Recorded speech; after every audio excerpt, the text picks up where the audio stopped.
And so while we're all still coping with the fact that MiHoYo has just totally forgotten about dialogue achievements, I figured we could take our minds off of things by looking at what the rarest achievements currently are in the game. And the answer to that is the meaning of choice, so thanks for watching, guys. Just kidding.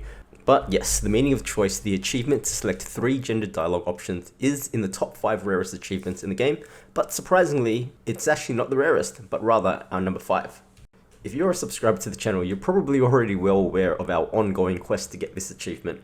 There are currently 4 valid responses for this achievement, 5 if you're playing as a female, all of which occurred in version 1.0, and we've gone as far as dynamiting every single patch ever since to hunt for this thing to no avail. Currently, based off the stats on our StarDB achievement tracker, just over 5% of players were lucky enough to stumble into this achievement. Oh, side note, I didn't think it needed to be said, but I'm not counting any impossible achievements or achievements like collecting 100 million credits or clearing 800 caverns, as those will all be attainable eventually for everyone. Moving on to number 4 on our list is Let the Wind Blow Where It May, which is the hidden side quest that you trigger when speaking to the Immortal in a vase. With the majority of Trailblazers opting to stick their hand into the vase to receive its gift, and only a measly 5.21% opting not to stick their body parts into unknown holes. Number 3 on the list is one of my favourite little hidden quest options that they've added into the game, and that is true free will for completing, or rather in this case not completing, Kafka's companion quest. So for this one, upon meeting Kafka for her companion quest, you're able to push back against her request by clicking no every time.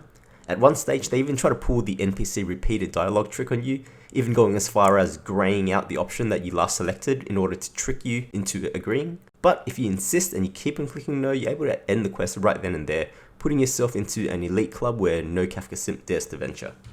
And then if we jump over to StarDB, we can see that in fact only 4.55% of players opted not to help Kafka.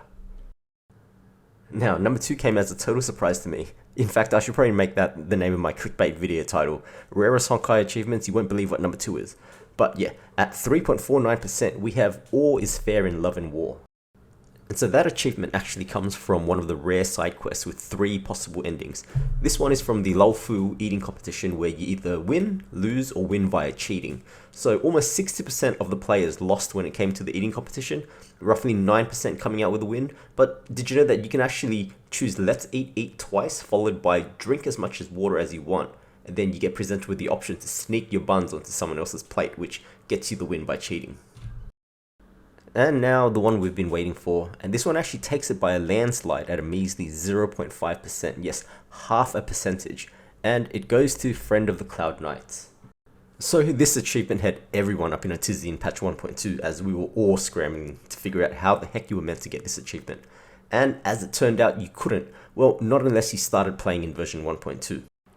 I've got a whole video on my channel at the time that I'll link up at the top there to explain it all in detail, but the short of it was that after a bunch of complaints about how the quest structure of the Zhenjiao story went, they went ahead and they changed the main story mission into an optional side mission. But then this created a whole bunch of continuity problems when players progressed too far into the main story without doing the side quest. So the devs just went, you know what, how about we just give the people the option to delete this entire side quest if they move forward with the main story without completing it, and then we'll give them an achievement instead. So there it is, Friend of the Cloud Knights, the rarest achievement in the game, because not only do you have to start playing after version 1.2, but you also have to sacrifice up to 1,000 Trailblaze experience, 80 Jades, and a bunch of credits and XP materials. But at the end of the day, you get a flexed 0.5% achievement, so it was all worth it.